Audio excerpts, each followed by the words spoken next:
ఏమండి, యేసును కాక మీరు ఎవరిని మాదిరిగా పెట్టుకుంటారు? మీరు నన్ను మాదిరిగా పెట్టుకునేంత గొప్పని కాదండి. నేనే కాదు, ప్రపంచంలో ఎవరిని మాదిరిగా పెట్టుకునేంత గొప్ప వాళ్ళు లేరు. ఎందుకు లేరు ఒక్క మాట చెప్తాను. ప్రపంచంలో అందరూ పాపం చేసిన వాళ్ళే, ఏ భేదమును లేదు. అందరూ పాపము చేసి దేవుడు అనుగ్రహించి మహిమను పొందలేకపోతున్నారు. అందరూ పాపం చేసిన వాళ్ళే. నువ్వు ఎవరిని మాదిరిగా పెట్టుకున్నా పాపం చేసినట్టు పెట్టుకున్నట్టు. నువ్వు ఎవరిని మాదిరిగా పెట్టుకున్నా పాపం చేసిన వాడిని మాదిరిగా పెట్టుకున్నట్టే.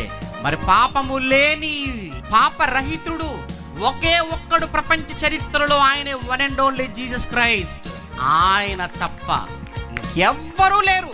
అందుకే ప్రపంచ మానవాళికి ఆయన మాత్రమే మాదిరి, ఆయన మాత్రమే మార్గదర్శి.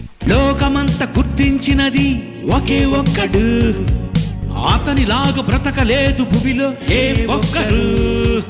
అతనికున్న అభిమానులు మహనీయులకెవరికి లేరు. మహనీయులకు మార్గదర్శి క్రీస్తే, మానవులందరి మధ్యవర్తి క్రీస్తే.